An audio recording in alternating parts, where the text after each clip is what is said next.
Auzubillahiminash-shaytanir-rajim. Bismillahir-rahmanir-rahim. Dear students, I am Mohammad Ishfaq Khan, your computer science teacher with lecture number 14. As you know that we are studying about different types of operators in C++. Today we will discuss about another type of operators in C++ which is known as relational operators. ठीक है, यानी आज हम C++ में operators की एक और किस्म के मुतालिक पढ़ेंगे जिसका मतलब क्या होता है रिलेशनल ऑपरेटर। रिलेशनल का जो लफ्ज़ है ये बेसिकली रिलेशन से यानी ताल्लुक़ से निकला है। ठीक है, यानी इसमें आप दो चीज़ों के दरमियान क्या करते हैं, ताल्लुक़ पैदा करते हैं। ठीक है, तो यानी कंपेयर करते हैं दो चीज़ों को। तो जैसे आपके पास बुक में लिखा हुआ है कि relational operators are used to compare two values of the same type. यानी relational operator C plus plus में हमेशा दो सेम टाइप की वैल्यूज़ को कंपेयर करने के लिए इस्तेमाल होता है। These operators are very helpful in computer programming when a flow of program is based on a condition। यानी ये जो ऑपरेटर्स हैं ये हमेशा कंप्यूटर प्रोग्रामिंग में बहुत मददगार होते हैं, और ख़ास तौर पर उस वक्त जब आपने प्रोग्राम के फ़्लो को डिसाइड करना हो किसी कंडीशन की बेस पे। After evaluation of a relational expression, यानी जब रिलेशनल एक्सप्रेशन एवेल्यूएट होता है तो the result produce is true और फॉल्स। तो फिर जो रिज़ल्ट प्रोड्यूस होता है वो या ट्रू होता है और या फिर फॉल्स होता है, और इसी रिज़ल्ट के बेस पे फिर प्रोग्राम का जो फ्लो होता है वो डिसाइड होता है कि प्रोग्राम ने ट्रू वाले डायरेक्शन में फ्लो करना है या फॉल्स वाले डायरेक्शन में फ्लो करना है। Now, what are the types of relational operators in C++? Six types of relational operators are available in C language. In a C या C++ language में आपके पास 6 किस्म के relational operators मौजूद हैं। These are described in the following table। अब ये relational operators आपके सामने इन टेबल में डिस्क्राइब किए जा रहे हैं। ठीक है, इसमें जो पहला ऑपरेटर है आपके पास, इसको हम कहते हैं इक्वल टू। यहाँ पे ये बात याद रखें कि इक्वल टू का जो रिलेशनल ऑपरेटर है इसको डिस्क्राइब करने के लिए या इसको लिखने के लिए हमने डबल इक्वल टू का साइन इस्तेमाल किया है। क्यों? क्योंकि हम आपको याद होगा कि असाइनमेंट ऑपरेटर में सिंगल इक्वल टू का साइन जो है वो इस्तेमाल कर चुके हैं, तो इसलिए यहाँ पे डबल इक्वल टू का साइन इस्तेमाल हुआ है। सिंगल इक्वल टू का साइन जो है वो आप इस्तेमाल नहीं कर सकते। ठीक है, तो अगर जैसे फॉर एग्ज़ाम्पल मैं आपसे कहता हूँ कि जी ये एग्जांपल लिखता हूँ कि a is equal to B, पढ़ा इसी तरह जाएगा कि a is equal to B, लेकिन फ़र्क सिर्फ ये होगा कि अगर डबल इक्वल टू का साइन है तो इसका मतलब ये है कि a और b की वैल्यू को आपस में कंपेयर होना है कि अगर a की वैल्यू b की इक्वल हुई या b की वैल्यू a की इक्वल हुई तो ये रिज़ल्ट जो होगा वो ट्रू होगा, अदरवाइज़ ये फॉल्स हो जाएगा। क्लियर है? अच्छा, दूसरा है आपके पास not equal to. Not equal to के लिए साइन ऑफ एक्सक्लेमेशन और फिर इक्वल टू का साइन।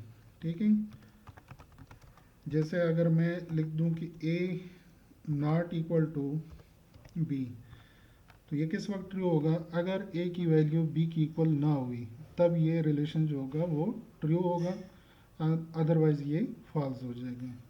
ठीक है, इसी तरह तीसरा है आपके पास स्मॉलर देन। ठीक है,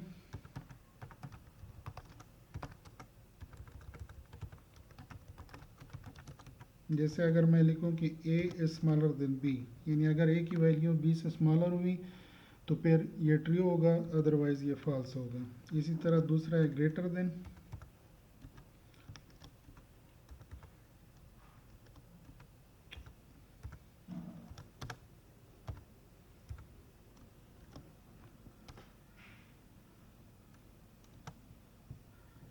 ये साइन को चेंज कर रहे हैं, मैंने दोबारा वापस लिया है, और इसका मतलब क्या है? Greater than.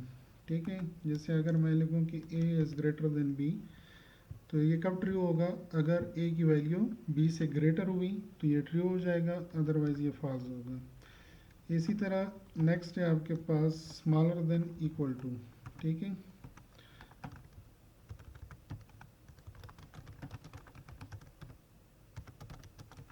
जैसे मैं लिखता हूँ कि a is smaller than equal to b, यानी अगर a की वैल्यू b से स्मॉलर हुई या b की इक्वल हुई तो ये ट्रू होगा, अदरवाइज ये फॉल्स हो जाएगा।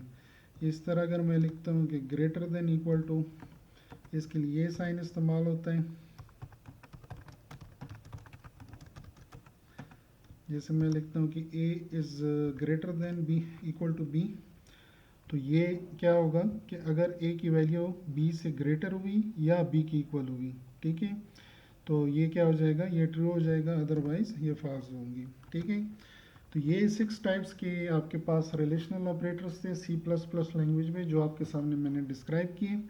अब जैसे कुछ एग्जांपल्स दी जा रही हैं, the following are some examples of relational operator, जैसे x is greater than y, z x is equal to y, z is greater than x plus y, z is smaller than equal to x plus y, x is not equal to 10, ठीक है।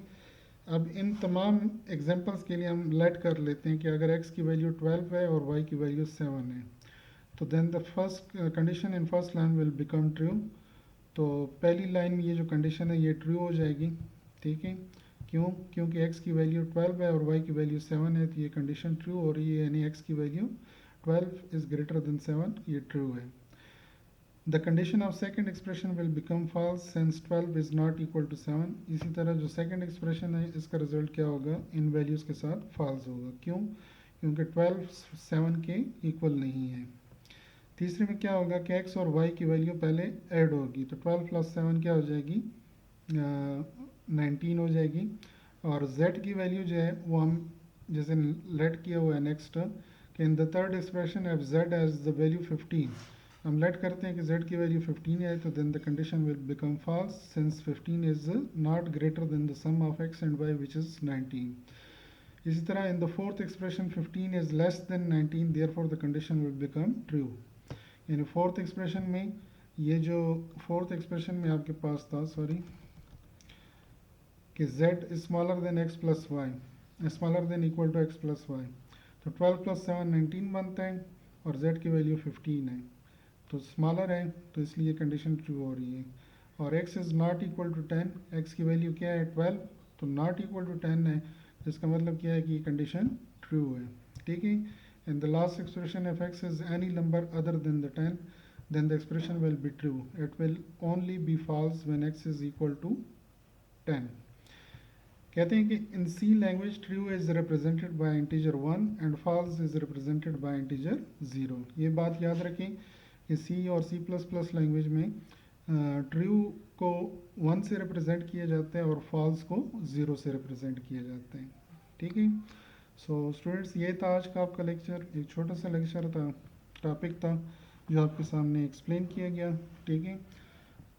इंशाल्लाह next week में logical operators के मुतालिक पढ़ेंगे, वो थोड़ा सा लेंथी है, इसलिए आज मैंने ये शॉर्ट रखा है इस टॉपिक को, ठीक है। अगर किसी भी किस्म की कोई कन्फ्यूजन हो तो आप पूछ सकते हैं। थैंक यू, अल्लाह हाफिज़, स्टे ब्लेस, स्टे सेफ।